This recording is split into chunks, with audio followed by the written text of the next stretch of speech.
آخری خطبے کی صورت میں وصیت لکھی. حضور نے کہا یتیم کی پرورش کرو گے تو یہ ملے گا, بیواؤں کا خیال رکھو گے تو یہ ملے گا, مسکین کو یہ ملے گا, استاد کی یہ شان, باپ کی یہ شان, بیٹی کی یہ شان.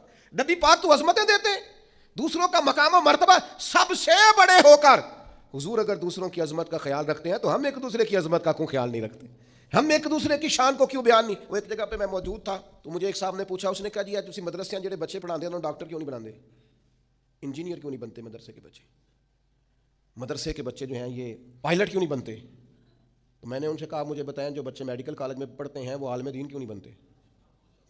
جو میڈیکل کالج میں پڑھتے ہیں وہ انجینئر کیوں نہیں بنتے؟ ڈاکٹر سے کبھی کسی نے کہا تو ڈاکٹر انجینئر کیوں نہیں پوچھا کبھی؟ پائلٹ سے آپ نے کہا جناب تو پائلٹ ہے ڈاکٹر کیوں نہیں؟ عجیب بیوقوفی ہے نا بھئی, یہ الگ ایک تعلیم ہے, ایک الگ اسکول آف تھاٹ ہے, یہ باقاعدہ ایک ڈگری ہے. آپ پاگل ہیں؟ آپ ڈاکٹر سے پوچھو وہ پائلٹ کیوں نہیں, تو میں آپ کو بتا دیتا ہوں مدرسے کا طالب علم ڈاکٹر کیوں نہیں. پوچھیں آپ, یہ الگ ایک ڈگری ہے, اس کے اندر اسپیشلائزیشن ہے. جب بچہ درس نظامی کرتا ہے تو پھر اس سے پوچھا جاتا ہے تو نے شیخ الحدیث بننا ہے, شیخ القرآن بننا ہے, شیخ الفقہ بننا ہے, فقہ میں تخصص کرنا ہے, حدیث میں کرنا ہے, تفسیر میں کرنا ہے. یہ الگ ایک پورا شعبہ ہے.